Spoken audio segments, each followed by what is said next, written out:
Good morning. Welcome to the workshop for the Board of Trustees for the Village of Fredonia on July 3rd, 2024, and beginning at 9 a.m. Please stand for the Pledge of Allegiance. Pledge allegiance to the flag of the United States of America and to the republic for which it stands, one nation, under God, indivisible, with liberty and justice for all. A little quick housekeeping before we get into the meeting. Number one, for those that are watching this, just a reminder that aerial fireworks are illegal in New York State besides the village, parts of New York State besides the village, and we want you to have a safe 4th of July holiday. So please adhere to the law as much as possible, because I'm sure that both the fire department and our police department will be having the ears to the ground in the next 2 days. So we appreciate your cooperation and for your safety. And it's been relatively dry the last couple of days, so be careful out there.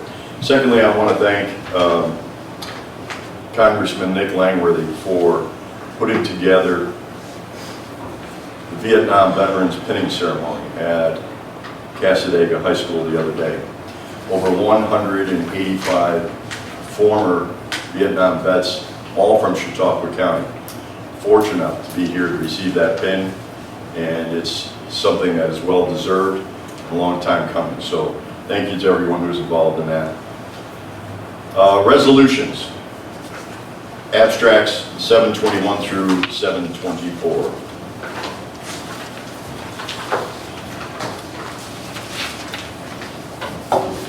Discussion. And what are these? The bills that are paid for the month of June. That's what I thought. Okay. They're on file in my office. If anyone wants to see them, I'll show them to you. Okay, thank you. Yep. Number 2, Twin Star Business Solutions, rescind. Alyssa, can you explain that just for her? So, in doing some research on the program, withholding taxes using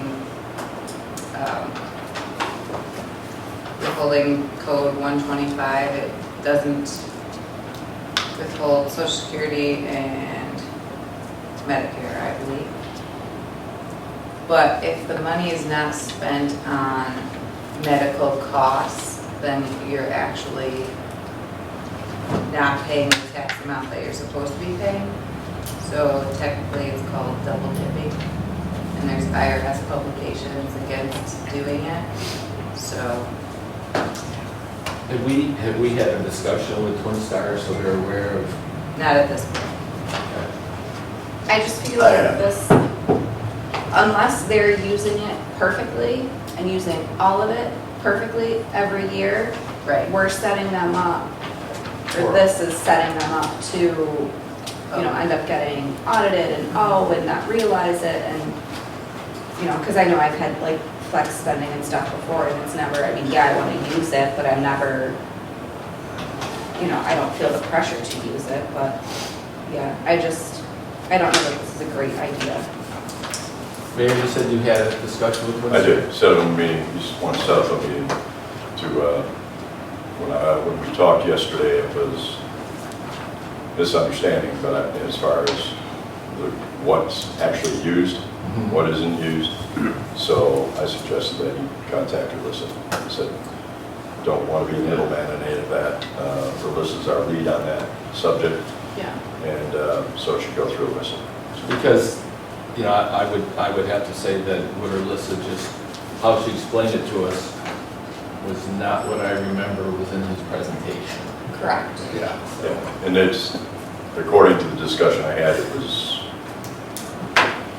we're seeing it the wrong way, but sit down, we'll talk about that. That's all you can do. All right. If you could do that before Monday, if he brings some, missing piece of information, I guess, pull the resolution for Monday, but otherwise, if you're still feeling the same, just leave it on for Monday after your discussion with him. Any other talk under those two resolutions? Code Enforcement Office. We have the zoning board hearing coming up this Tuesday, and it's new business coming to town. It's credit union. They're going into a vacant building next to Mancuso's, and they want the variances for those electric reader signs, which are legal in our business district. They're only legal in the R2 district, the C2 district, which is around Route 60, Walmart and stuff. So they're asking for a variance.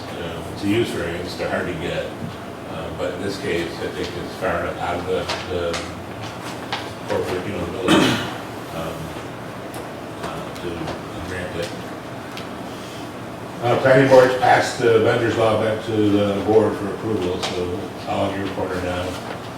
And it's busy. A lot of violations been going up, so I'm working on a couple of pretty key court cases right now that I'm trying to get finalized up upstairs. And you all know what they are. Excuse me, Chuck, I didn't catch what you were talking about, of the first comment about electric. Those reader board signs, the electronic signs that flash and flutter, and Okay. those are illegal in the village, other Okay. than in the C2 district, which is Tuscany's, Route 60. We actually named the properties that they can have them in the zoning law, in our sign law. We've had many attempts, DFT's tried to get it, and they're mostly always denied because they're use variances, and use variances should always be denied under the state law, under state code, town code, state code. So nobody ever comes in with enough hardships to prove that they get a variance. But I think this new company might be okay. Would it be Most banks have them anyways. How would it be placed? Is it on the ground? Is it over? No, it's gonna be on a pole sign. The pole, you know where the car wash is? Yes. That sign is actually 8 feet into the right of way. Oh, wow. So they will remove that sign, which is a plus for us, and put it back on their property, and then do their pole sign, with their name on it, with credit union's name on it, and then I think it was just a 3 foot by 5 foot reader board sign. The total sign is like 48 square feet. So is this going to go before? It's gonna go for the zoning board Tuesday Zoning night, board? yeah. Okay. Yeah. I know, because don't we have a law about lighted signs? Because I know. Not by the signs, it's the signs, the reader signs, the signs, the Okay. electronic signs that, so like the Like- VFW has, like the fire hall has. The fire hall has. Like we have here, it's all illegal, okay? The fire hall, because we're government, put it up. I was kind of against that because we should follow our own rules. And Yeah, the opera that's what house I thought. did whatever, so. Yeah. Technically, we should be following our own rules, and we Right. did. And that's kind of setting the precedence, kind of that, well, you guys got 2 of them on your buildings, why can't we have one, Oh, I And know. the last one that went was DFT. They just went and they were denied. And I know I've got a couple of churches right next door that want to do it, they're just getting their paperwork together. So they're becoming very popular, and they must be coming down in price, so we're getting a lot of calls for them. So I've actually asked the planning board to maybe relook at that law, Yeah. and see if there's something that we can do to help the businesses and stuff. I don't know how the town board feels, if they want to keep out of the, center of the village here or what. But we've been getting a lot of calls on the businesses want. Well, it's hypocritical that we have them, telling people that they can't have them, so. Yeah. All right, thank you, Chuck. Thank you. DPW, Scott is in training today. Fire Department.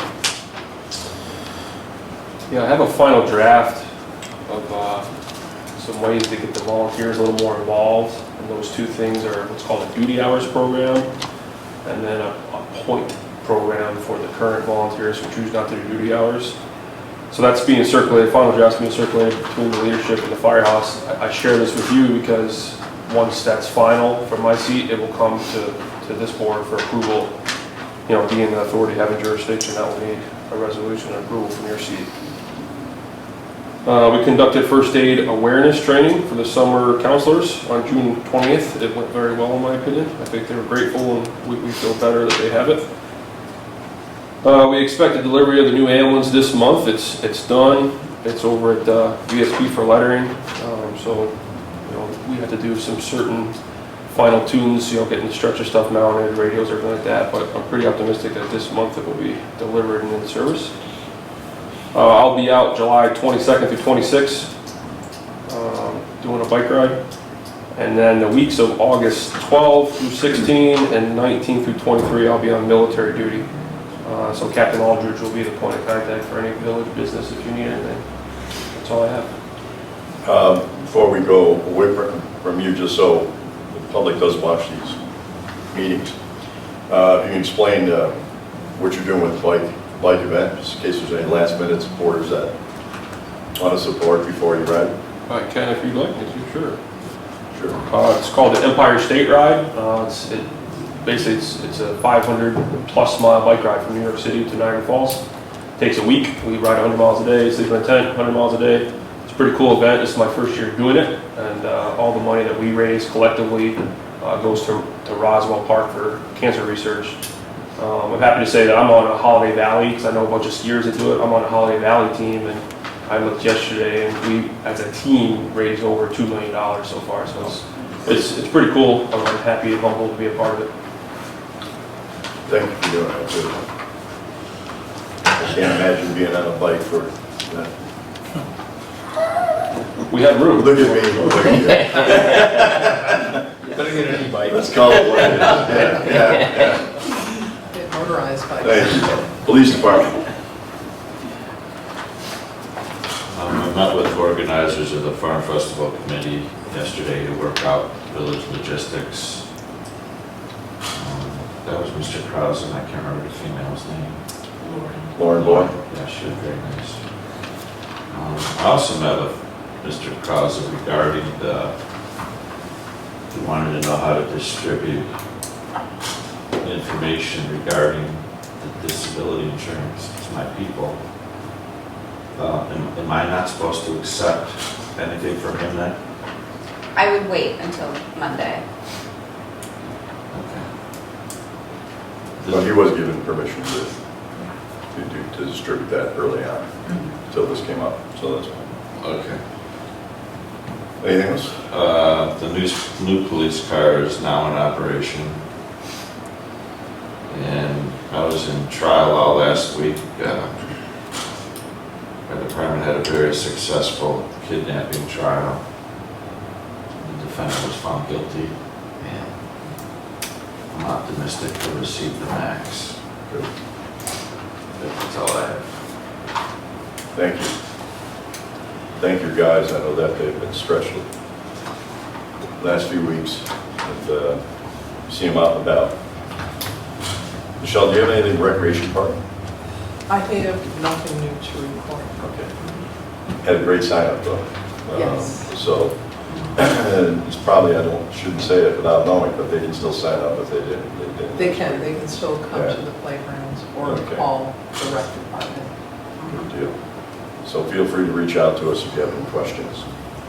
Wastewater treatment plant. Dave, thank you for being here. You've had a day already. Last night we had a pipe come apart on our blower system. Right now we are on our second blower and everything's working properly. We're working on coming up with a solution to get the other blower back online. So we're in the very early stages with that. Next, we have been working on getting the effluent filter valves to function while we're on generator power. It was believed that they would open up if there was a power failure. However, that's not the case. And we have been doing research into what it would take to get them on generator power because it's a critical part of the infrastructure. And on Monday the 8th, we're going to be having a meeting with Wendell and Beck Electric to see our options for that. And lastly, the engineering programming grant that we were looking to be a part of through the Environmental Facilities Corporation wastewater infrastructure engineering planning grant funding might not be available this year. I was talking with Erlissa and she was saying that there could be other grants available for us for that engineering work. Yes, and I'm looking for those now. Anything else, Dick? I'm all Thank you. done. Water treatment plant, Lewis. Working on painting and labeling directional flow on some of the pipes that we have in the plant right now. Okay. And that's all to adhere to Yes, to the county. the county checklist. Yes. Okay, good, thank you. New business, water treatment pump replacement. So we, I budgeted for 2 new pumps at the Webster Road, pump, tower tank. And, got, put out the public bid and we got 2, quotes back and I think we're gonna pick Molly for the pumps. Good deal. How much was budgeted for that, Louis? $60,000. 60,000? Good number. Molly is the company that you've done work with in the past, Yes, correct? they're the ones who took out our backwash pumps and repaired them and put them Yeah. back in. And they did a good job? Great job, yes. Thank you. Anything else, bud? No, that's all. That was under new business. Also under new business, sanitary line at SUNY Fredonia. Alyssa, maybe you can speak to this a little bit. It is, we need to replace the sanitary line, but it was not originally in the budget, correct? Correct. So Scott had got 2 quotes for the digging. We're still, and Lakeshore paving was the cheaper one, but we're still not sure what kind of materials that we'll need. Scott says until he gets into it, they're not sure what they have to replace. So I guess we're looking to get this Lakeshore passed possibly on Monday, and then see where we can go from there as far as what the other costs are gonna be. It's too bad Scott isn't here to talk to us. I think it's so important, Mayor, for him to be at these meetings. He's in training. He's in training. You can't schedule what New York State does for training. Goes to training. Correct. important. Also, I mean, I hope if he he, comes Monday then. I mean, well, if he doesn't know what he's gonna need, he doesn't know he's gonna need him being here I or still have not. questions. It's gonna change Trustee. that. You can call him, Questions. you can call him and ask him those questions. I'd rather do it at the board meeting. Thank you. You're welcome. Do we, so what, okay. So all we know for sure is that we're just gonna have to dig a hole? Yeah. We're not sure what pipes we need to replace. I know that, he said there's only one company that they usually get it from out of Jamestown. Okay. Is it work that they can do, or are they gonna have to, that PW can do, or are they gonna have to, So Lakeshore paving, we're I mean, as far as actually replacing? it sounds like they're going to do that portion, they just can't do the digging portion of it. Okay. I think there was another issue going through the wild area in the college. Do you know anything about that? If not. They had to deal with the college on that, so. Is there an easement? Preservation area. That's right. So the last I spoke with Scott, he was working on that. There is an easement because Scott, the college didn't have it, so I went up to Mayville and did some research and found the easement from the original owner that sold the property to the college. The college took the property. But there was an easement included in that deed, so Okay, we have, so we're covered. we're covered. Any other questions on that line? Tile, which are Citizens Against Wind Turbines in Lake Erie. There'll be a resolution that has been sent to us. I think we all know, shouldn't speak for everybody, but how we feel about that situation. So you may want to take a look at that before, well, we'll take a look at that before Monday's meeting. Chamber of Commerce Community Campus Initiative. Anybody speaking to that? Yeah, I would just say, reading through it, it sounds like it's geared more towards the business that's trying to advertise to the students and to the visiting parents. I'm not sure what the village of Fredonia, how we would benefit from that other than being present. Yeah, it's creating more awareness for students and families that those services, those businesses exist within the village and promote them within the village. And it also comes, it's a whole new basket program that they're putting together for local businesses as well that feature Chautauqua County products, mostly 11 Fredonia State gear as well. So it's an initiative, they're just bringing us up to date on what they're attempting to do with the businesses specifically in downtown and the surrounding area. So I hope I'm pronouncing this correctly, PZAC Medical School.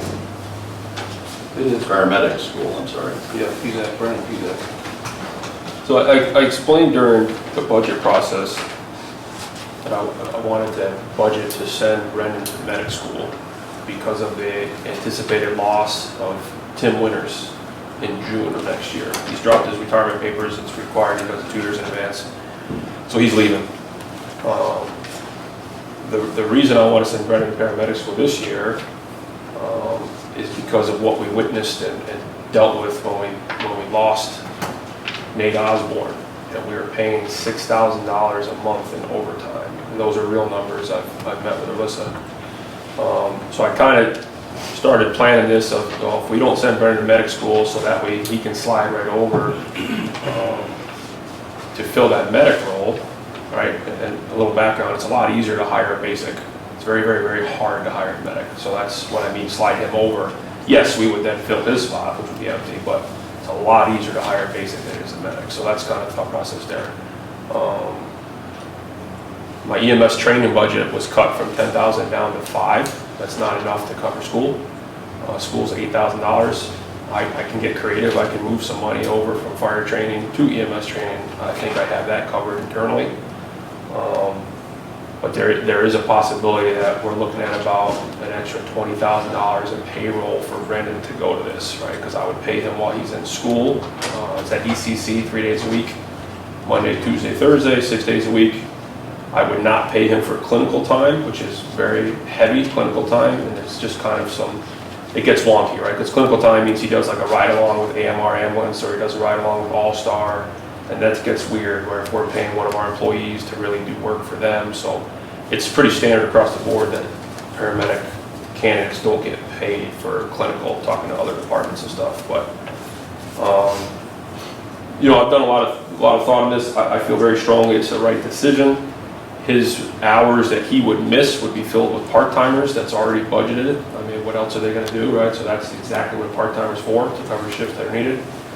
So we would just have the extra expense of, he has class Monday, Tuesday, Thursday. Let's say he's working Monday and Thursday, but he's not working Tuesday. We would pay him the 6 hours to go to class on Tuesday. I feel very, very strongly that's the right thing to do. It's really a win for us as the village that he wants to go. He doesn't need to go. He has no obligation to go. It's not a condition of employment. So him wanting to better himself and go, and us being proactive is really a win for us. So that program starts in August, and it's about 13 months. We're still waiting on the final schedule from the college, but yeah, because I mean, if we don't send them, and these are real numbers again, if we don't send them and we hire someone new, we have to send them to fire school, we have to send them to medic school, we're talking every bit of 2 years to get through that process. So just using those numbers that Alyssa and I met of, that's $144,000 in overtime. So we can find 20 grand to make this happen now, or we can wait till 2 years from now or a year and a half from now and potentially pay that overtime. So that's what I'd like to do. I'd like to send them. We have an agreement that I've drafted up through collaboration with other departments where this is a lot of money we're paying to him, to have him go to school. So I drafted an agreement that Trustee Esperson and the mayor have, that the mayor would sign and then PZAC would sign, that he has a 3-year commitment.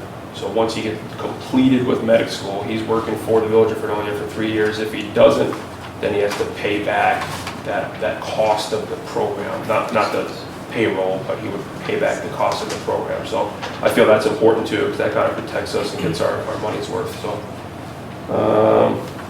Josh, you said 13 months, you meant 13 weeks, right?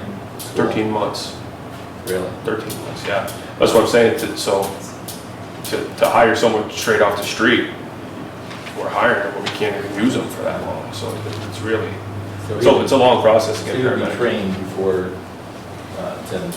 No, he would be trained, no, Tim would leave in June, Right. Brennan wouldn't be done with the program until September, so there would still be that 3-month gap, but 3 months is a lot better than 24 months. Yeah, it's a long program. And I think it's good also for morale too, that, you know, people that get hired as a basic see that we are willing to work with them to get them to the next, you know, next step in their career, which is, you know, becoming a medic and potentially becoming a medic. They don't all have to become a medic, but. You know, we have to think about when the hospital is completed, I would assume that probably the number of calls that we would respond to would go up. So having an extra paramedic, I think it's going to be really important when that happens. Yeah, this village is very lucky that we had paramedics. You know, we're the only municipality in Chautauqua County that has medics.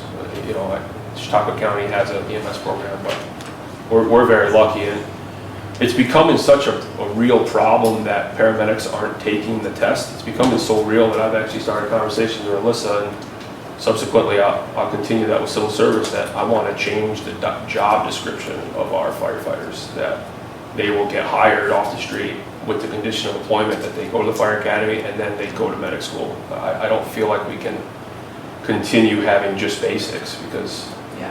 contractually, right, 3 guys on 24/7, contractually 2 of those have to be medics. So, you know, medic quits, gets injured long-term, and that cripples us more than, you know, when a basic, they're all equally important, but it just cripples us a little more when a medic gets hurt. I think it's good that you're also looking to protect the village with regards to people just moving on randomly. I mean, you said that was a 3-year commitment? That's a 3-year commitment from completion, yes. Okay, so that's going to take him 5 years from the time he starts training. A little before. Yeah. Did you run that through the union? Are they okay with that? The agreement? Yeah. I did not. I had conversations with them, because the reason it's not really applicable is because this is 100% optional for PZAC. Okay. I'm not telling him he has to go. He came to me wanting to go. It's a win for us, but it's also kind of a win for him. So yes. The short answer is yes. They've been spoken about it. The long answer is it's really not applicable. Thank you. I did not run that through Melanie. I just sent it to you and the mayor. So if you wish to do that, that would have to be. Yeah, eventually we'll give that to her. If this is the way that you decide to go, we'll make sure that, unless you feel that you want Melanie to have it prior to discussion. Alyssa, do you feel like we would be able to cover? That's what I'm worried about. Yeah. Have to look, Okay, see if we have anywhere to pull it from. okay. I mean, because I guess that's the bait answer. I mean, we could want to send them all we want, but if there's just no money, then Right. there's just no money. We do have some contingency funds, so have that. And I think the real concern would be 2 years down the road when we're paying, you can't budget for $100,000 all the time. Correct. That's just not, That would be huge. yeah. That wouldn't all be at once either. It's not like we would need 20 grand in August. I'm just trying to project Right. over the Well, amount, yeah, so which that's- some of those months fall in the next fiscal year as well. Yeah. I just wanted to be transparent, you know, and say there would be, and I hopefully won't regret this next statement, but maybe we don't need it at all, right? Maybe overtime just stays really low this year, now we're back to full strength, and maybe we're able to send them without adding to our payroll. This is just, Yeah. if the patterns stay the way they've been, we would be short. So I just want to be transparent about that. Okay, any other old business, or I'm sorry, new business? Yes, I'd like to talk about Houghton Street. I met with Chuck the other day, and I understand there are issues with parking on Houghton Street. I'd like to have the board maybe take a look to have no parking on that street. And there's been some issues that have risen up, and I don't know if you would like to talk about that part of this time. And I know the police are well aware of it. There is some property on Houghton Street that is just in terrible condition. And he parks a long trailer on the sidewalk, mostly every night. I tried to talk to him, I tried to deal with him. I don't think I can bring somebody to court for parking in the street. And there's no parking, there is no parking zone. I guess the police do make him move it in the winter time, but he's on our sidewalk, he's trashing our sidewalk, it's full of grease.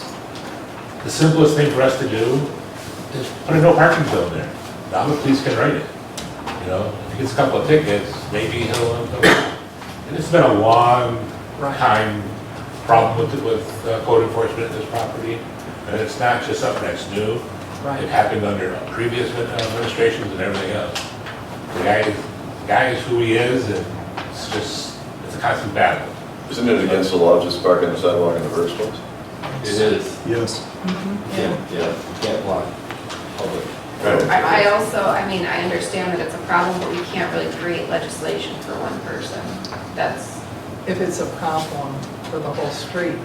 I went down the street the other day, and he's literally blocking. If somebody's parked on the other side of the road, you have to wait for that other person to come through. It's Does that have anything causing to do a with his problem. business? Have you Does been that have down that something to do with street? his You have business? to take a look. Yeah, his and see. business. yeah, I'm walking down that street all the time.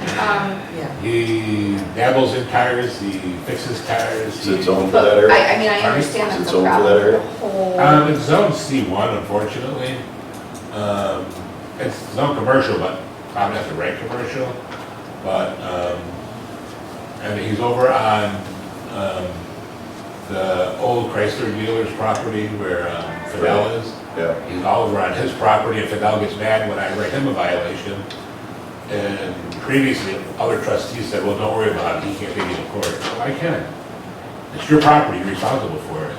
But he won't help us by fencing it off to shorten what he has. He parks cars all over the neighborhood. We just found one at the corner that we wrote, and they called it, said it was his.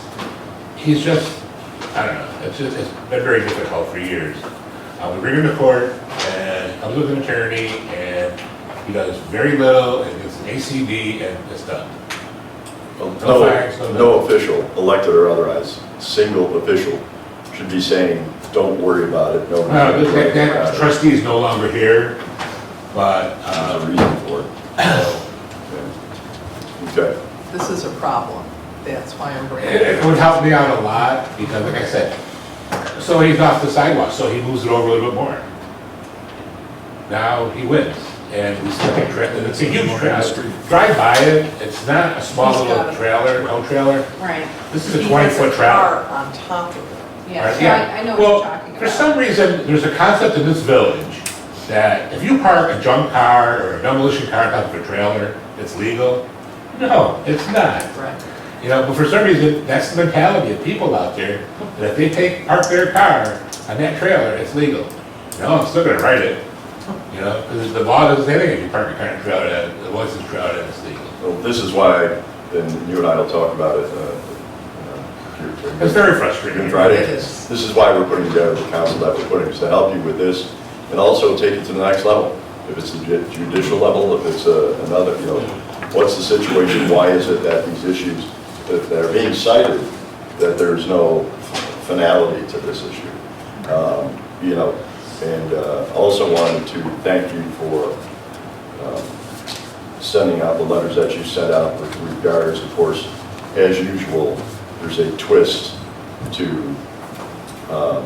whether people should grow flowers or not as compared to people blocking driveways and outrageously. I mean, this is July. It's almost 4th of July. And there are lawns in this community that have not been cut yet. That's unacceptable on every level. So if there's an assistance program that somebody needs, if somebody, I know that there's elderly where it may be difficult for them to hire somebody, they don't have kids or something, maybe that's something we need to address and we need to talk to them about that. But I'll be honest with you, the last couple of weeks I've not been impressed. So it's, we're going to address it with that board that we talked about, the design to help. Part of my problem there is, in the past, I've had enough money in the budget to be able to go out and cut grass and stuff. Well, for us to hire somebody to cut grass, I think to make sure they have workman's comp and general liability insurance. Because if not, then we could be responsible if somebody gets hurt or if they damage property. Most of the contractors that qualify aren't gonna do it for $80, you know, they want more money than that. Well, I have a few bucks in my budget to do this, and to spread it across the village on so many properties, it's gonna be difficult. Some of them are really high right now. So you're looking at $300-400 just to get them cut. So it's hard, it really is. So yeah, this year is a little bit worse than it's been. But I can't have anybody to come in and wanna do it that, I had a discussion with a company that wanted to talk to you. I told them to talk to you directly. I don't know if they called me or not. nobody's called me at all, I wish they would. I'll talk to you I'm about about ready to get my weed whacker and lawnmower and come down here. It's less stress on me. There you go. There is a church in our area that will help disabled people.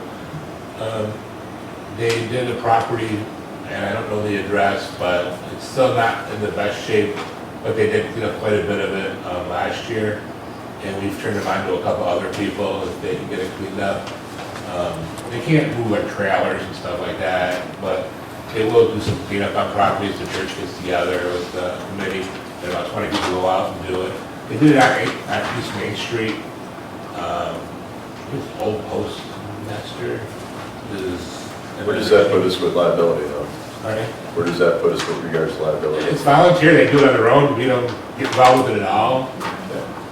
So it has nothing to do with us.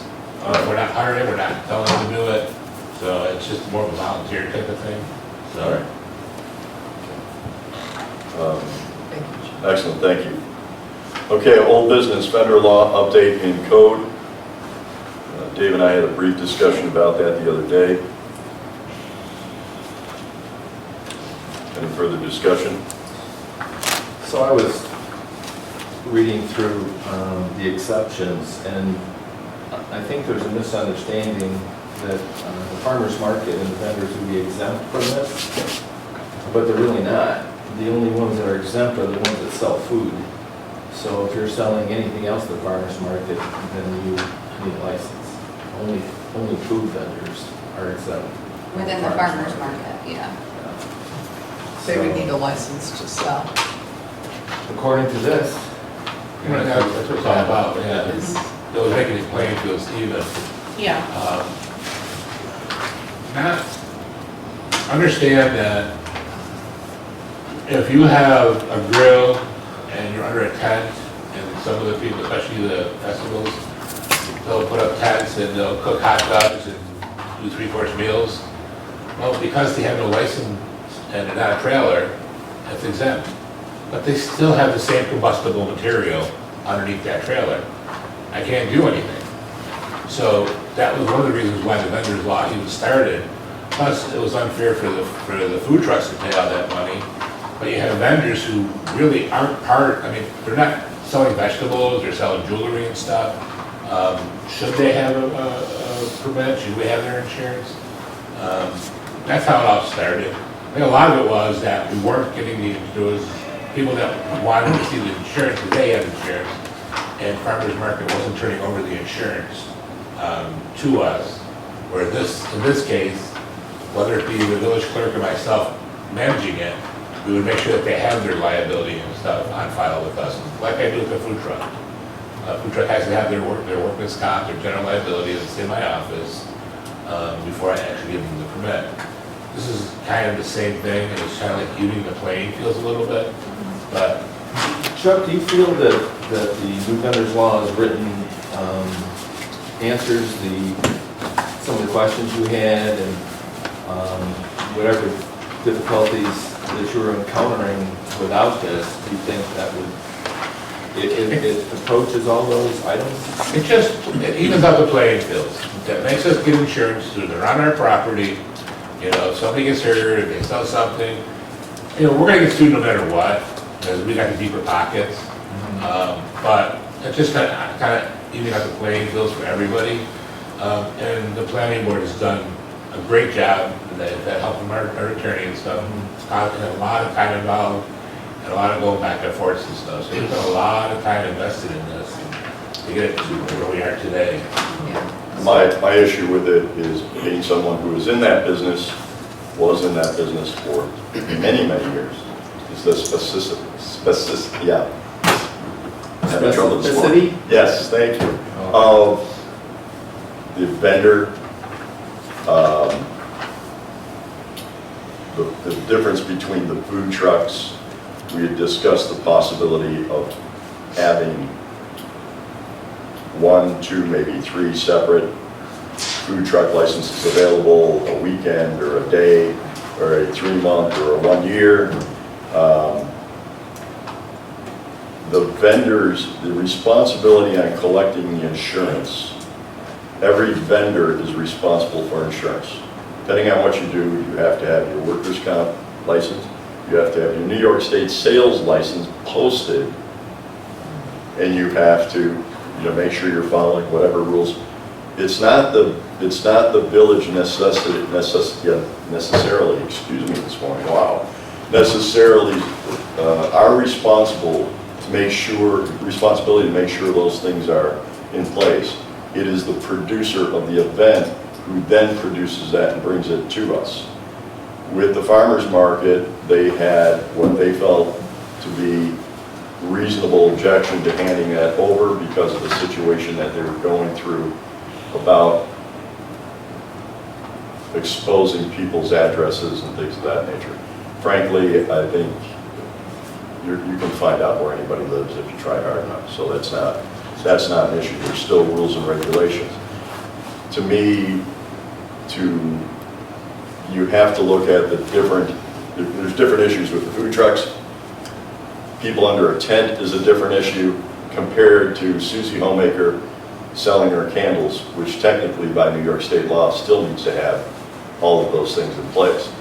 So in reality, the responsibility of collecting that information is on the producer themselves, whether it's the farm festival, the farmer's market. If I was producing a show, I have an agreement with the property. I can sell a space for $500, I can sell a space for $5,000. That village has nothing to do with that, nor the amount of money coming in. I hear a lot of discussion about this organization or that organization. They don't show us what they do money-wise. They're not required to. They're required to fulfill the letter of the law. And I just think that there needs to be some specific delineation so that we don't come back with, I know how in the past, seems to me that there's things that we're concerned about lawsuits in the future and things that could be lawsuits that we don't pay enough attention to.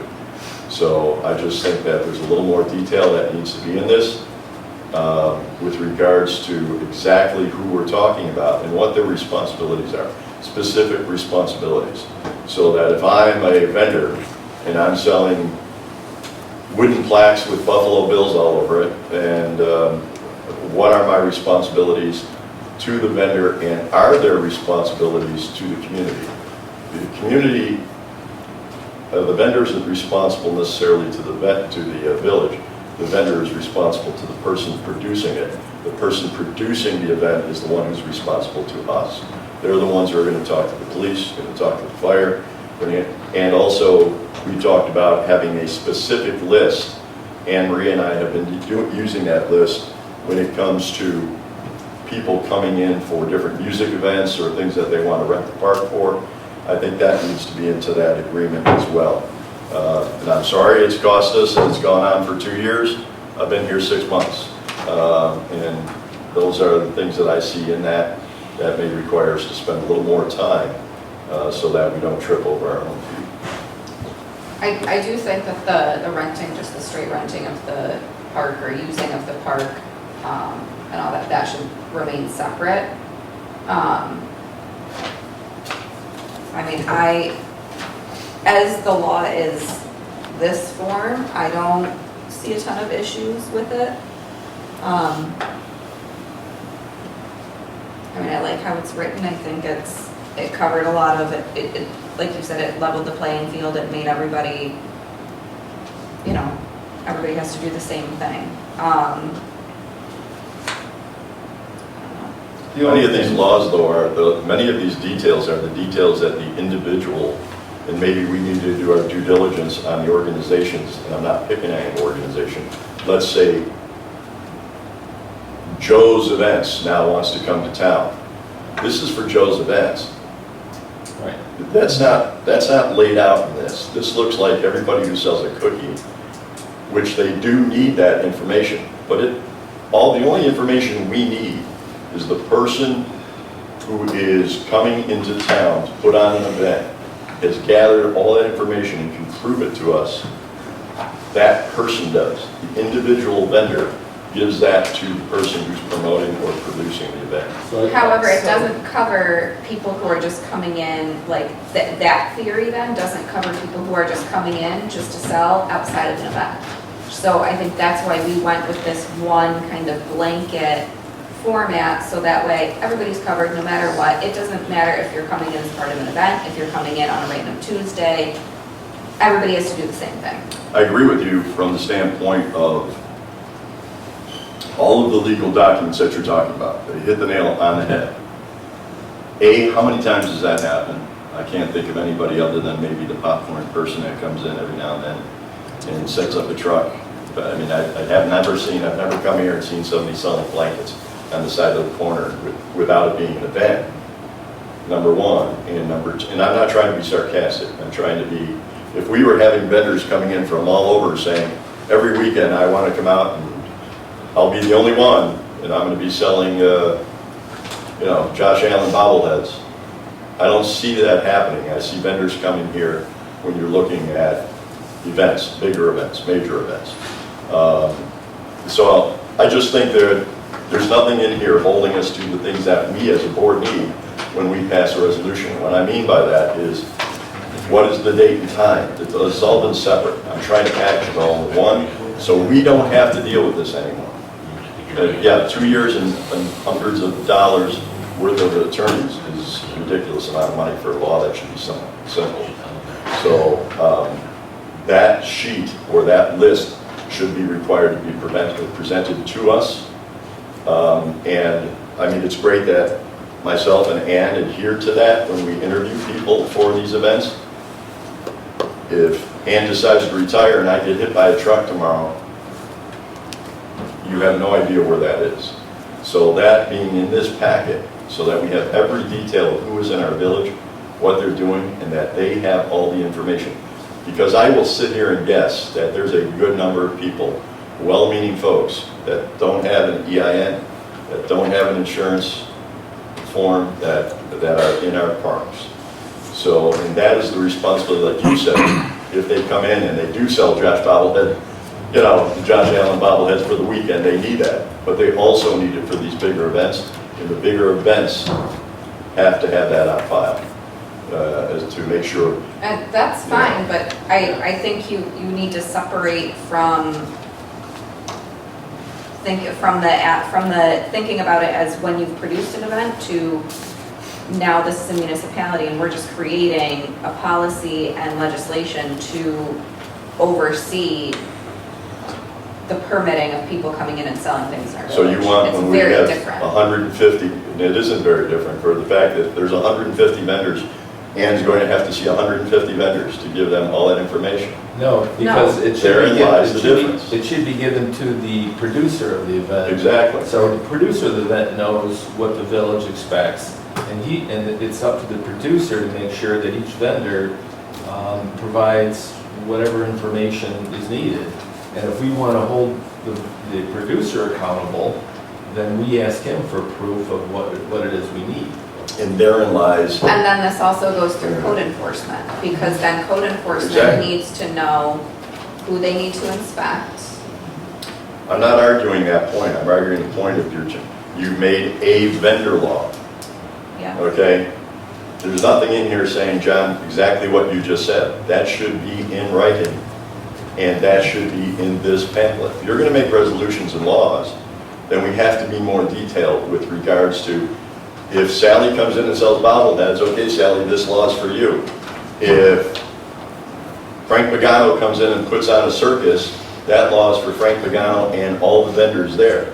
There have to be specific steps So you want laid out. you want two separate laws, one for somebody who No, comes in and sells. detail on- under the same one. Example A, example B, and the detail that they're in The way lines. it's currently written, it looks like if you're vending at, say, the farm festival, Yeah, you have to deal with the farm festival and you have to deal with the village. And I think that it should be written so that you deal with the organizer of the event as the vendor and the organizer deals with the village. The frustration part is you have two gentlemen sitting right here in this room that did this for a living. So I'm trying to help so that we were worried about silly things the last 4 years. We're gonna get sued by this, we're gonna get sued by that. You could potentially get sued by this. Well, it seems like it wouldn't be hard to add that language. Exactly. That's all I agree. I ask. think this can coexist in the Yes. same document, and It's where it's just applicable, responsible for providing us with the information. right, you define it where it's applicable, very simple to have that coexist in the same document, and define who the point of contact is, the producer. I agree, I agree with you. I mean, and in some of these laws, and I love planning board, I'm glad we have them for this very reason.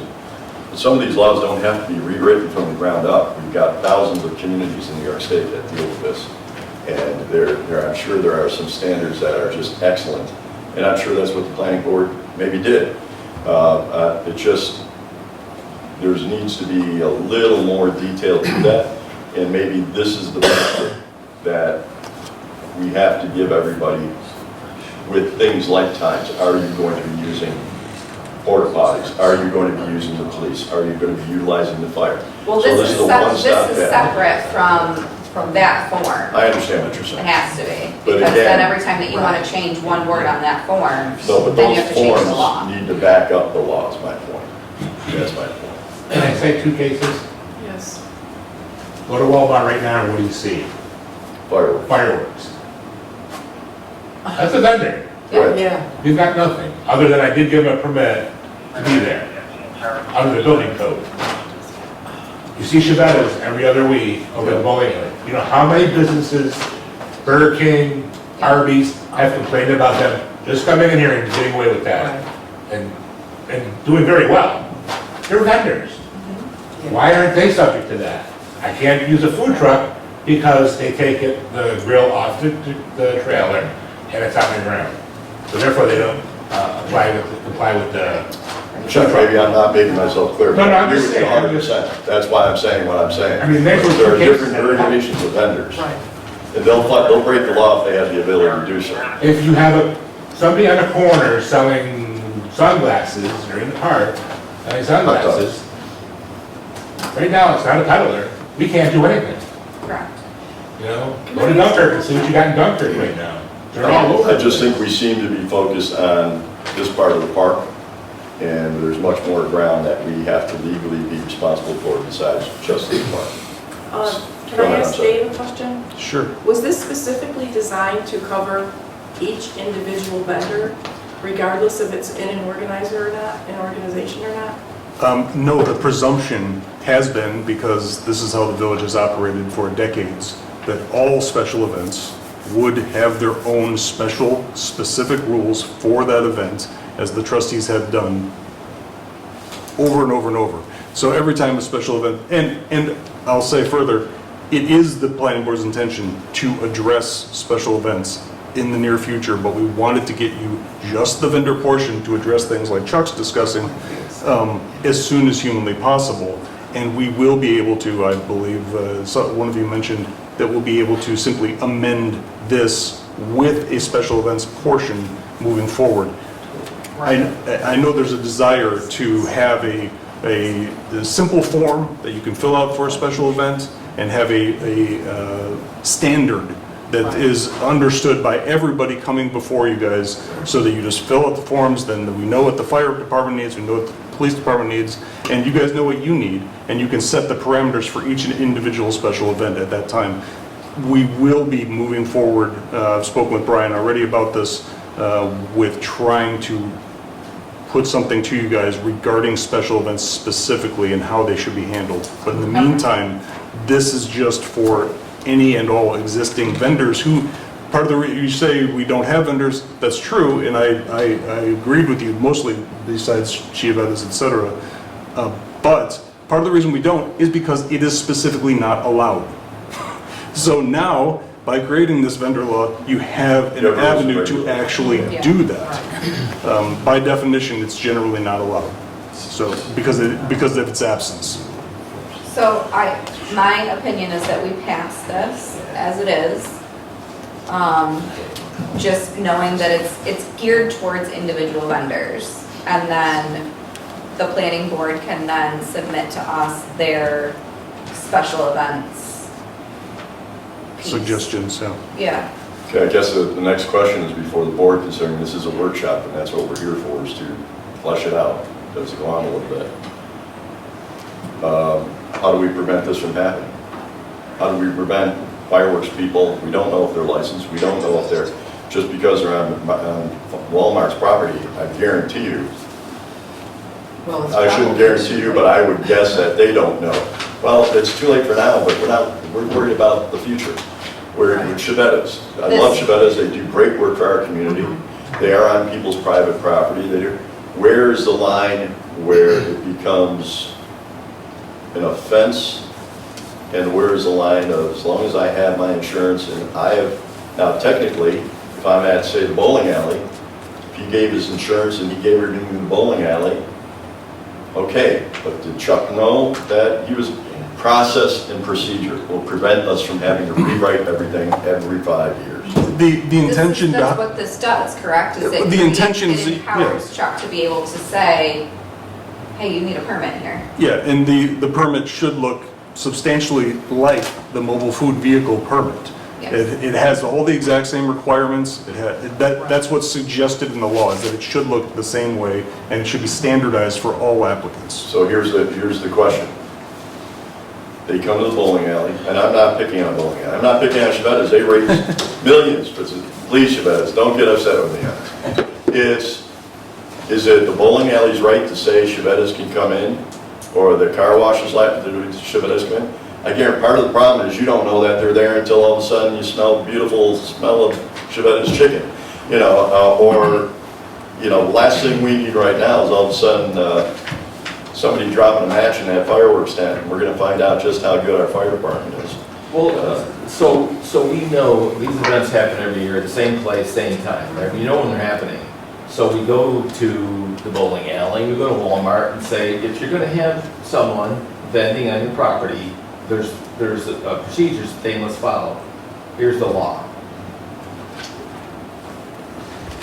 That's what I'm asking. Yeah. Yeah. Here's Yes. the law. And is that Chuck's responsibility? Is it Dave's responsibility? Is I it? think they'll take the opinion that I'm renting space to them. It's their responsibility to do what it takes for them to run their business on the space I rent them. Well, that's fine, Yeah. then we can violate them Yeah. and. But these rules have to have the ability to enforce.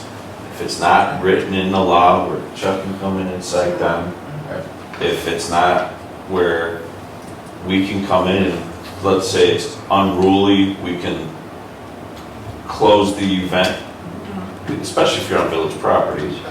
Same thing, the fire department comes in and sees how they're unsafely managing what they're cooking, like, we can't this year, you gotta pack up and leave.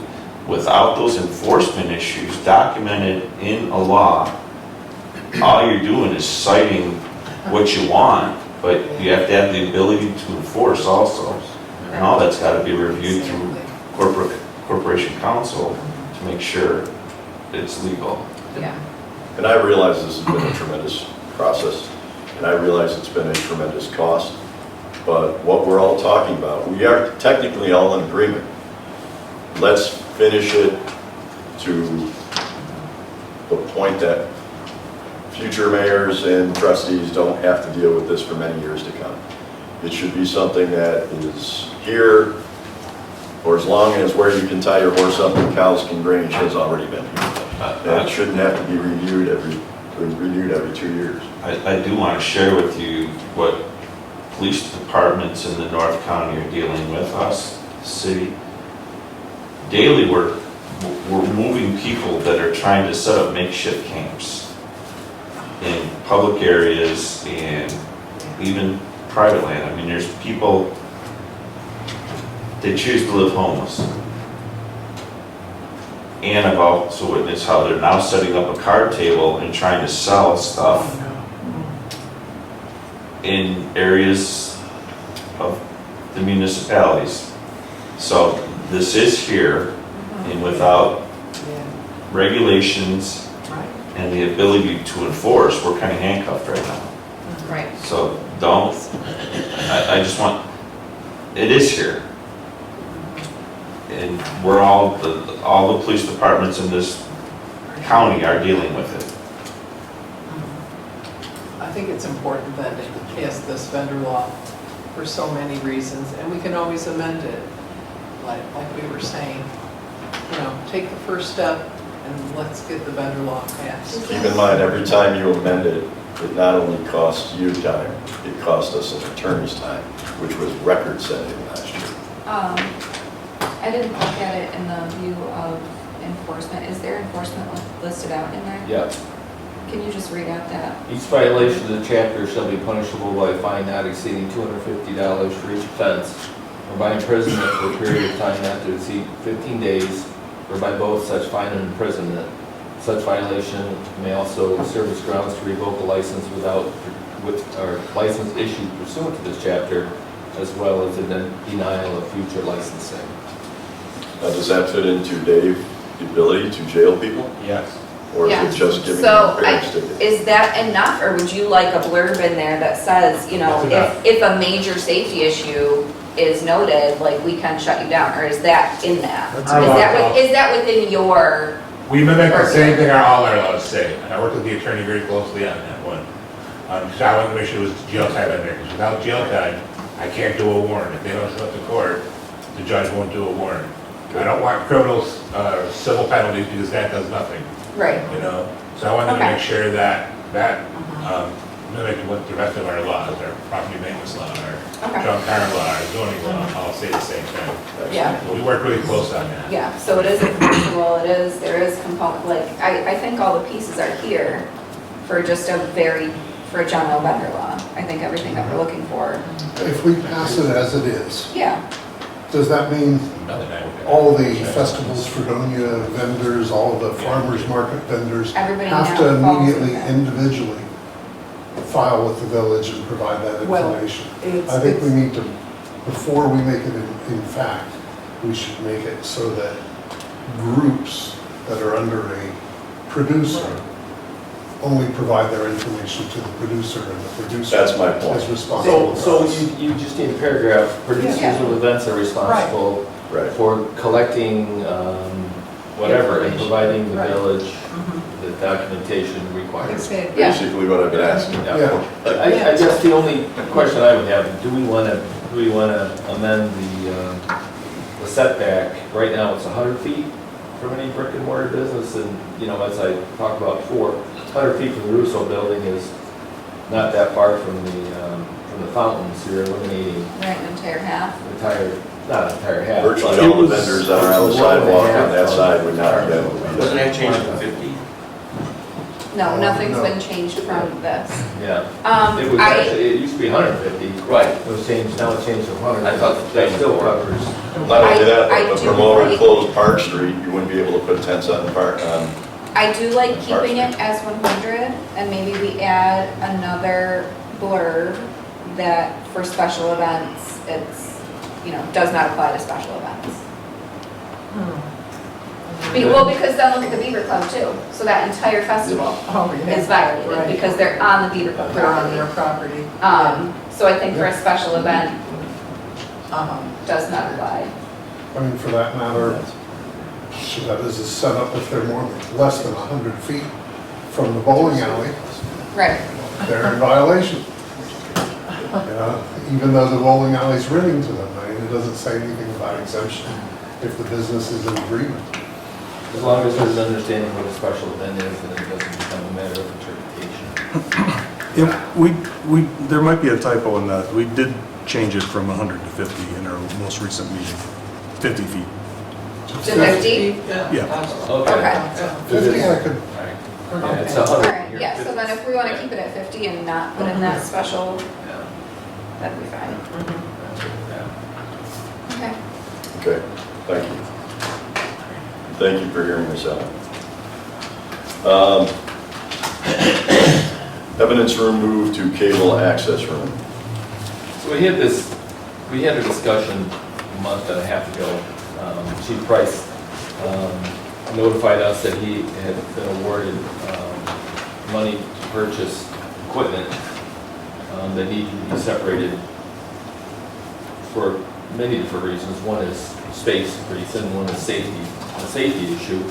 And after that meeting, the mayor, Trustee Twitchell and I went down and looked at the space where Chip is now, and I thought that we were all in agreement that that would be the space that they would be using for that equipment. Is that still what you were looking at? Yes. Okay. Just waiting for confirmation. I can't order anything until I have the room because I have no place to store anything. Can you briefly tell us what that equipment is and what it's used for?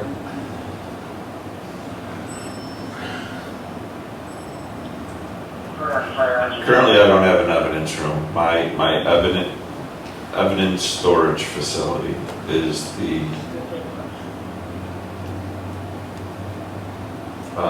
sprinkler room for the Opera House, which is approximately 3 feet by 10. I am asking for space that is on the same floor as the police department, which is currently occupied by the cable advisory board. The problem I have is the things we deal with and manage need to be handled with extreme care and stored appropriately. I not only need space, but I need a room that I can keep separate from the police department, that I can ventilate with outside air, that I can process the evidence in a manner that doesn't contaminate the whole police department. So that's what this room does. And because of the Lead Tech grant and a local benefactor who wants to remain anonymous at this time, I'm able to buy equipment that I can create a storage room, put surveillance cameras in to monitor the room and the people in there when they are processing the equipment, and equipment to safely manage, process, and package the evidence before it was put away. I could show you what I'm dealing with. I know some of you have seen it, but right now, any piece of evidence we bring into the police department comes through our back door. We have no HVAC system that circulates air throughout our facilities, so when you bring something in, it's in the place and potentially contaminates the whole police department. We process that, we catalog it, we store it all in the same area in which we live and breathe. So I'm looking for a place. It's not ideal, but it is on the floor that we are on now. That's the other thing. I can't be in other places of the building because I don't have the staff to have people in other areas. They need to be accessible for calls so they can respond appropriately when handling stuff.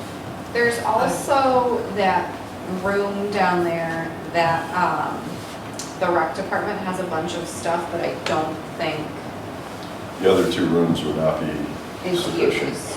One is storage for cleaning for in the front corner, and the other one for what Dave needs is that size excessive. No, what I'm saying, like if we need to just move people around down there and Well, we move some talked chip about the stuff. possibility, we might as well open this can of worms. We talked about the possibility, as you know, we discussed the possibility of moving our meetings into the courtrooms. I've talked with Supervisor Pecos. I spoke to a few of you here about that, about the possibility that it's just setting between the two court schedules, which we're able to do. It's safer. There's a metal detector up there, which I think is going to be a necessity, unfortunately, in the future. It's a necessity for courts. It needs to be a necessity for people making decisions that may not always be so popular. It has extensive space so that we're not crowding people like we are here. And it has a negotiating room which could serve as an executive session room. If we had to go into executive session in the middle of the meeting for privacy and not be 1 or 2 floors away from everything that's going on. Chip, on the other hand, has had, or the cable department has an extensive amount of equipment. Part of that equipment is part of the service is part of our agreement with Spectrum. So my initial idea, and we know that we're under the gun, because this has to be done by August so he does not lose this opportunity, is for, there's a set of towers down there, and maybe the two of you can talk about, that would cost a tremendous amount to move. Can they be moved? Yes. Was that in the budget to be moved? No. Is there a way of building a room around what's down there and give Dave the amount of money? Police and fire are paramount to the safety of this community. And I don't ever want Dave to be in a position, or his officers, or this building, perhaps, get gotten into the system. You read the papers. Fentanyl is one of the most dangerous drugs on earth. And at one point, whether 20 pounds or something, you had somebody caught somebody and you had to put it on the counter because there was no place to put it. That's putting him and his team and everybody in tremendous danger. And it's also, this is what modern police departments do. This is what modern services do, is protect their people.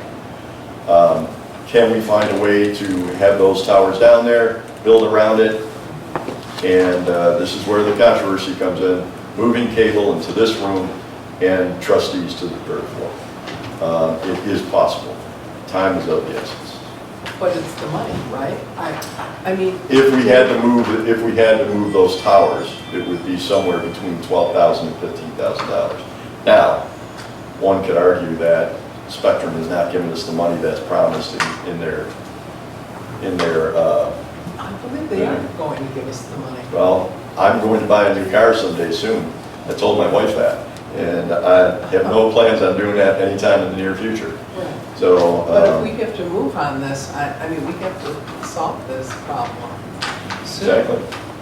So it's basically finding a place, can we keep the towers there, and where would Katie move up the rest of the equipment that's operational for them? Is there another space in this building for them and their equipment, assuming that they keep the towers where they are? That's a decision that we need to make real soon. I think Dave could help us with this conversation too. Sure. What would be required for us to, move on this by August? What would you say? It depends on, I guess, how do I say this right? It depends on the nature of the actual container that Dave needs built. So whether it's easy to potentially carve out some spot where we can still access the towers, and as long as we have some other, okay. And then if we need to move the towers, if you say by August, whatever, we just need to make a plan to do it and hire whoever is going to do it. Here's a situation. This will happen before we have cable access. Well, no, it's, again, if, I understand that it's the safety of the community, and I Right. think you shouldn't even hesitate to move forward, in my opinion, on that. Right. But now we just need to get into the practical portion, We have to just make it work. physically. Right. Right. You need to let us know Right. at cable where we're going That's what I'm and where you thinking. want us to set it up, and then we can start making a realistic plan for what's gonna happen. And the cost of that, I don't know if we have any wiggle room. Well, we do have weight over the fact that they owe us, what, $15,000? 6,500. 6,500? Okay, 6,500 would go a long way to make that happen. Yeah. And, There's a lot of, it might be very simple in some ways, and it might be very difficult, and we just don't know until we know where you want us to go.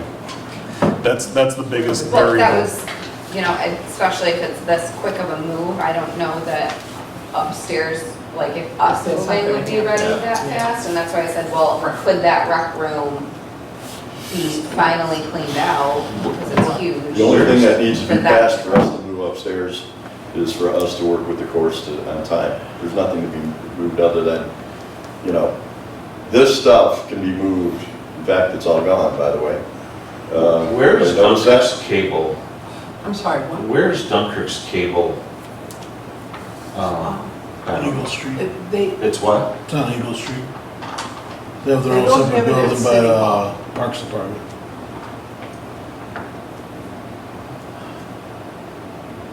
right. I know. I don't think we have the capability of moving it like to DPW or any place like that, right, David? I mean, it just.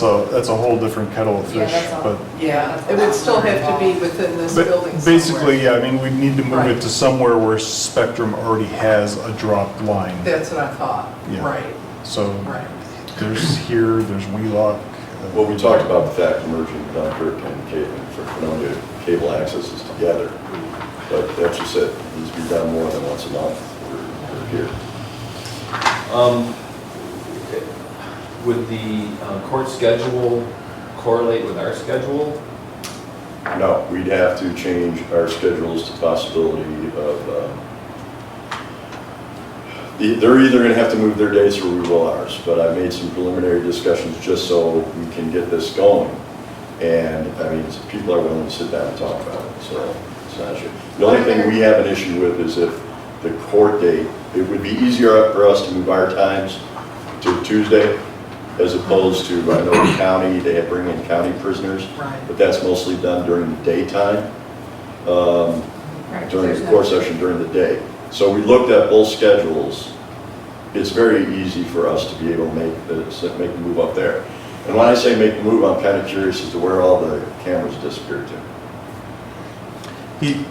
Chip was graduation probably. Yeah, Chip was using them for graduations. Yeah. Yes. Yeah. Well, there's my point. If it's that easy to move those for graduation, it's that easy to move them upstairs. Well, It's a but totally different issue, but it's not, yeah. yeah. It's not, It's not the the same. individual It's camera, just- yes, all of Yeah. the stuff that makes all the other stuff Right. happen, not so I much. understand. Well, they used to be, I hate to put it back in that closet again. Is that closet still available over here? In my office? Yes. Yeah. Do you really need a recreation room 12 months out of the year for a program Oh, that we you're have for 2 talking months? about the director's room? I'm just thinking out Yeah. loud. Right. Do- I mean, have you seen that, it's not a closet down there where he stores cleaning supplies. I know exactly, yes, Oh. I've toured every room in this building. That, Are you that talking about room the one needs in to the be, corner? yes, that room has Okay. needed to By be the way, cleaned out it's for years. Yeah, piled it up with does. cardboard boxes that you can see Yeah. from the street. And if that room Yeah. starts on fire, we got a huge problem. Yeah, that room has So- needed to be cleaned out, so I mean, It that would has be all my sewing suggestion for machines cable, and- yeah, Yeah. for cable to Right. move in there, Move in there. because How big is it? I've never been in it's Um, probably about half the size of this room, maybe? it. It is that big, huh? It wouldn't be, Maybe not no, half. No, Maybe like, a quarter of it, maybe. that Even that. corner of the room, yeah, It's from that window to just about where Paul is. yeah. It's a decent size, yeah, it's not a closet. Have you seen the equipment that would be stored in there? I mean, there's a considerable amount of equipment that would have to Yeah. be moved, and I'm not sure. Are you I'm talking not about sure how much Ryan's the- cleaning? No, I mean, the Chip's equipment. Oh, I'm not Chip's sure- equipment. I'm not sure how much that equipment can be gotten rid of. It does Some need of an air it's conditioner very too, old. that equipment. It needs to be kept cool in that room. I know Yeah, that. he's got air conditioners. I'd like to, I'll meet with, I'm sorry, Chip, and I think we really need to have, like, all this discussion, we need, how feasible, it's a key word, how feasible is it, A, to move the equipment? And then how much time would it take to do it? Labor, cost, you know, is it really doable? And once we identify that, then we can carry that on to the next step and draw up some plans, some sketches, but you really got to look at it and is it feasible? And then where we go from there, and then create a plan to do it. Well, it's definitely doable, it's Well- feasible, we just need to find the space to do it. Right, And We need to and find if the right chief space. needs it done by August. yeah, we have to do it, we just have to figure out how we're gonna do it. If we're thinking of moving cable access in the basement from one space to another, if it's suitable for the cable access, could it not be made suitable for the chief's equipment? It's not big enough. It's not big enough. It's too If large. you've ever seen the Well, that makes evidence when sense. he's in now. I like the idea of trying to work something out in the courts. I don't have a problem with that, but Would that we mean need to get Chip moving. would go upstairs Chip would then? go here. Chip would go here, In here? Yes, we would have to rearrange our schedule. yeah. That also impact to the other groups that meet in this room. Well, this room would Planning still board, be for needed, example. it can't be just be exclusive cable. It would be, Yeah. Yeah, Well, what about when people have to meet? I mean, then they'll have to find a place in this building to meet. We yeah. have, I mean, it's going to impact planning board, I know, that's zoning what I'm board. thinking. That's once a Yeah. month, guys, we'll find a day and a time. It's a room, Yeah. but it's a more secure room for our needs upstairs. It's a larger room for the television Yeah. station that we have in the basement, and serves the purpose of keeping our police department. So this would be open. just strictly cable, Yeah. this room? Yes. Yeah. Okay. The only, not issue, but the only thing that I have about moving our schedule is I'm already Understand. scheduled into September, so we'll just have to keep that in mind I that understand. then my attendance may be wonky for a hot second. If you can let us, Bill, that's when we need to sit down with this week on that, so you can let me know, as we're planning here, what we have to do. Yeah, And I'm not trying to take this project on, guys, but we meet twice a week. This has got to be accelerated, or twice a week.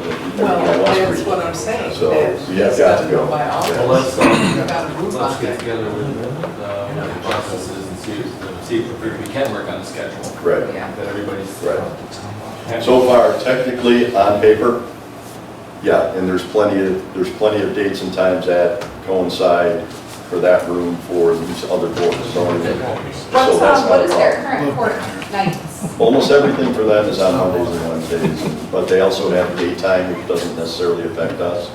So No, because they're always done. it's a community hall, folks, and thousands Right. and thousands of communities use it. Share similar rooms. Yeah, so their night court is Monday and Wednesday? Yes. Well, let me double check, but I took a pretty extensive look at it. But I'd like you guys to take a look at it ASAP. And the other thing about moving the equipment. Yes, sir. Okay. We do know that Poplar's not gonna be here forever, Right.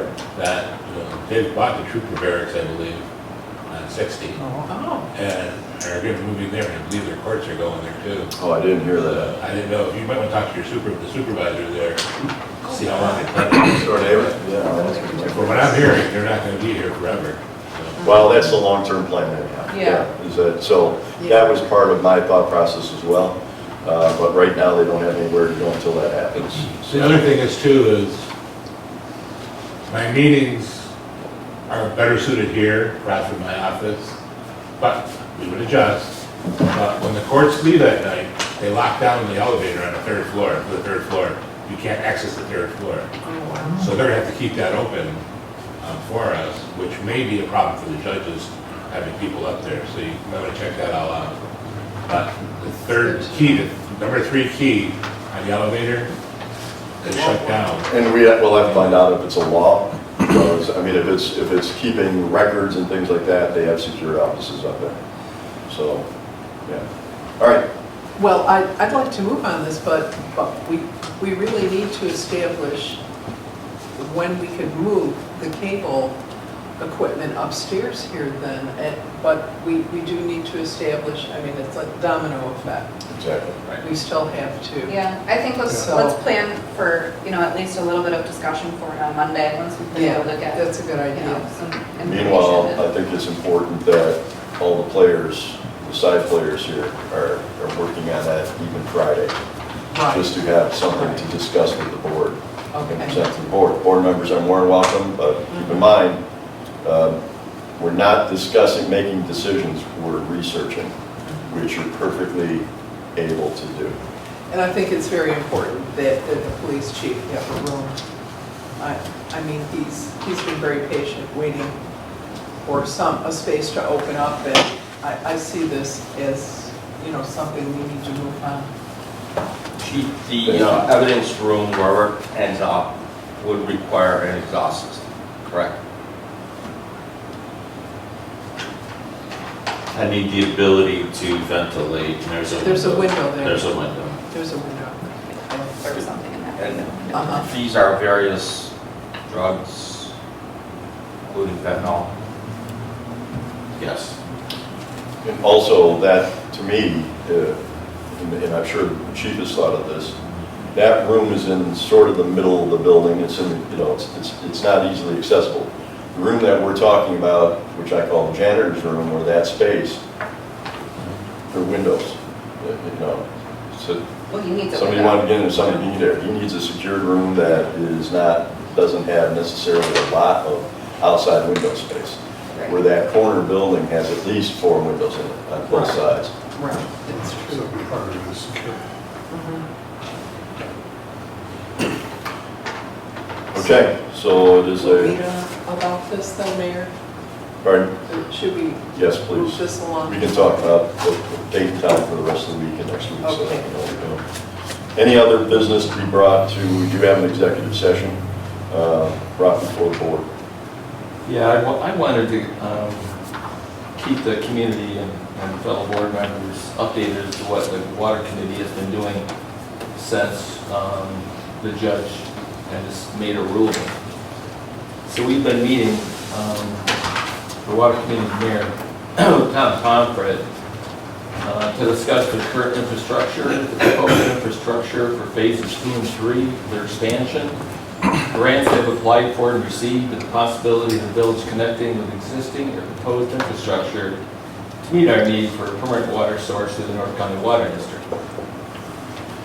Doing so would save the taxpayers millions of dollars in debt service by eliminating the need of costly construction, no matter which option from the engineer study by Labella the village decided to undertake.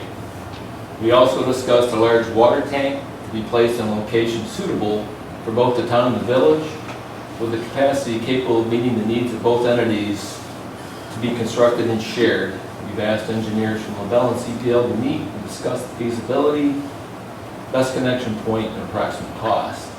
We also had a meeting with the environmental economics professor at SUNY Fredonia that both the county and city of Dunkirk employ to determine water rates based on economies of scale.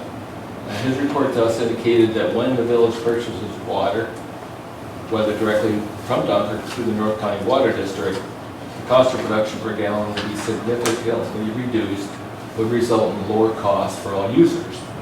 The contract between the city of Dunkirk and North County Water District, signed in 2015, clearly ties the price the city charges the district to the number of users, the amount of water billed. And I want you to keep in mind that no funds have been expended, no contracts are signed, no promises made. These are exploratory discussions to determine if the village can realize significant savings in both the short and long term. I believe that the engineers are going to meet next week and we'll be discussing that with the water committee. We'll be discussing their findings after that meeting. If I can also add, we've already had one meeting with Kalida's group, construction group, and they are very serious about shovels in the ground before the end of summer, and 2 years to open. All of our plans thus far for creating or rehabbing or doing a water project has been anywhere from 3 to 4 years down the road. The hospital being here, which we've known is going to be here for a long time, is expediting that time period, as well as the fact that the White Inn is planning, by the end of this year, the White Inn will be open, which is an increased need for consistent, redundant water source. And I believe that the tower that we were talking about, which would be a shared tower with increased capacity from what Pomfret originally wanted to build, would be gravity fed, just as the current system is gravity fed. Where would So this tower be? there's a number of places you can go, including the current location. I'm not Current a location water is expert. where? It comes- Webster. Webster Road? Right. Well, Don't you need a Labella's, pump up there? no, No. Labella's original plan was to put it where the current water treatment plant is, and that's fine in Pomfret, if that's where, because they could, it serves their use there, and they have initially they had an alternate location, but they indicated that putting it where Labella had planned to put it would work for their purposes, so they don't have an issue with that. It Does would be this a mean shared we're still cost, gonna which would work save on our the water taxpayers plant? money. Does Pardon? this mean that we're still going to improve on our water plan? No. I mean, to keep No? it going as long as we need it until we switch over, yes. I mean, obviously, we're not just gonna let it, fall Well, apart there's and say, no, no. I don't see anything proposed yet about switching over, so, There isn't yet. There isn't. no. Well, there this is isn't. discussion. This is exploratory. Preliminary Okay. discussions. Yeah, so we'll continue to work on the water treatment plant to make sure it's not, falling Oh, apart. But as far as right. making like long-term, very, very, very, very expensive investment, probably not. If we We don't need have- to. And I don't mean to interrupt, we have somewhere, they've identified somewhere between 9 to 12 connections that we already have ingoing and outgoing. So essentially, and Lewis, shout out if I'm talking out of my ears I don't know on nothing about this, distribution. but it would be reversed. Know about distribution. Yeah, It's it'd not be- his job. always It's just not. demand for that. Oh, yeah, we should probably talk to you. No, but the point being, you would know before I do, obviously, but the idea being is you're almost simply reversing, correct?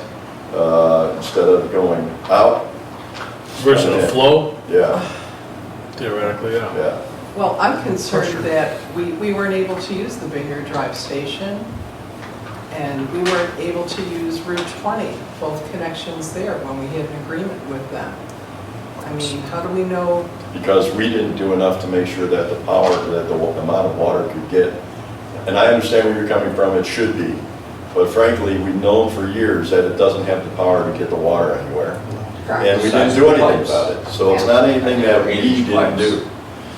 Well, there's an Designed for 8-inch. emergency. Right. Well, we put $2 million Well, and into the Vineyard Drive station, and they could have put a 12-inch line to supply everyone. Dunkirk didn't live up to their end of the bargain. Well, that's also the No. city of Dunkirk. That has Yeah. nothing to do with.